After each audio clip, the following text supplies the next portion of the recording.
आपका Ratangarh times news में मैं हूं राशि। आइए खबरों की ओर बढ़ेंगे। चिकित्सा शिक्षा मंत्री विश्वास सारंग का बयान सामने आया है। उन्होंने कहा कि सरकार के प्रयास के कारण संक्रमण की चेन को तोड़ने में हम सफल हुए हैं। बिस्तर और ऑक्सीजन की आपूर्ति की बात हो, हर स्तर पर सुनिश्चित किया जा रहा है कि व्यवस्थाएं व्यवस्थित तरीके से हो पाए। उन्होंने कहा कि पिछले दिनों से आज स्थिति में कोरोना का पॉजिटिव रेट कम हुआ है, रिकवरी रेट बढ़ी है।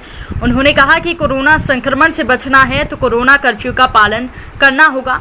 साथ ही प्रधानमंत्री नरेंद्र मोदी के नेतृत्व में वैक्सीनेशन के लेकर अब 18+ के लोगों को वैक्सीन लगने वाली है। युवा साथियों से उन्होंने अपील की कि ताकत के साथ रजिस्ट्रेशन कराएं और व्यवस्थित रूप से वैक्सीन लगवाएं।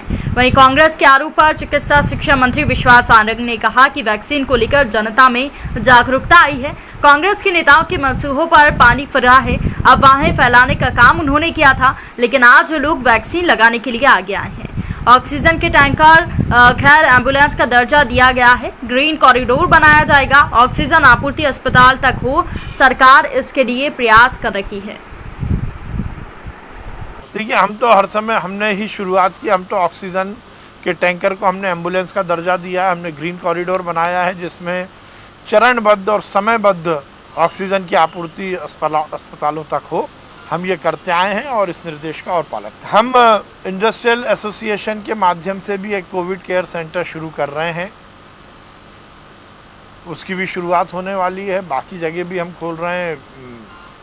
मोतीलाल नेहरू स्टेडियम में भी शुरू हो रहा है। सागर इंस्टीट्यूट में शुरू हो गया। प्रशासन एकेडमी में चल रहा है। अलग अलग स्थानों पर भी लगभग 2000 बिस्तरों का कोविड केयर सेंटर है। और अब सरकार ने ये विचार किया है कि कोविड केयर सेंटर के साथ साथ हम व्यवस्थित अस्पतालों का ज़्यादा निर्माण करेंगे, उसमें बिस्तरों की व्यवस्था करेंगे। देखिए, मैंने कल भी कहा था, जनता के आत्मानुशासन के कारण और सरकार के प्रयास के कारण हम इस संक्रमण की चेन को बहुत तेजी से जो बढ़ रही थी उसको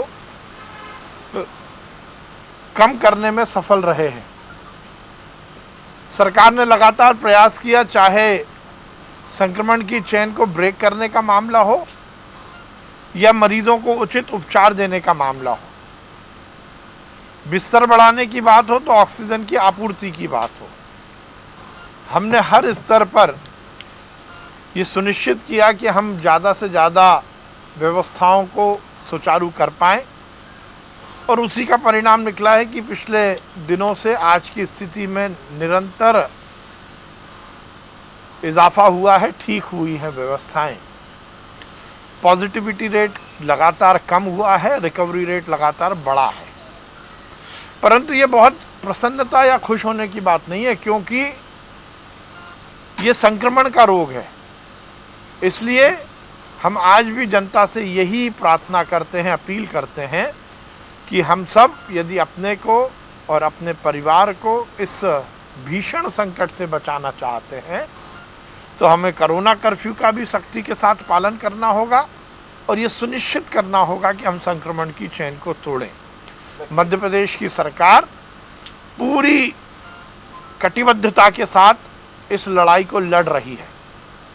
इस देश के यशस्वी प्रधानमंत्री नरेंद्र मोदी जी के नेतृत्व में वैक्सीन बन गई है और वैक्सीन अब 18 साल के ज़्यादा उम्र के लोगों को भी लगना शुरू होने वाली है। हमने उसकी पूरी तैयारी कर ली है। मैं हमारे युवा साथियों से अपील करूंगा कि ताकत के साथ आकर रजिस्ट्रेशन कराएं और व्यवस्थित रूप से इस वैक्सीनेशन को लगवाएं। वैक्सीनेशन ड्राइव में भी हमारा अनुशासन दिखना चाहिए। वैक्सीनेशन के जो हमारे सेंटर्स हैं, जो हमारे सेशंस हैं, उन सब पर भी हम आत्मानुशासन के माध्यम से भीड़ इकट्ठी ना करें।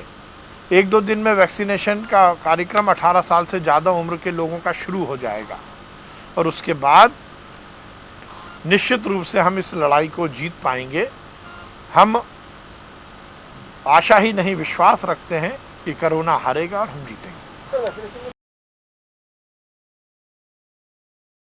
फिलहाल के लिए इस बुलेटिन में इतना ही। और भी खबरों की अपडेट्स के लिए आप बने रहिए रतनगढ़ टाइम्स न्यूज के साथ। नमस्कार।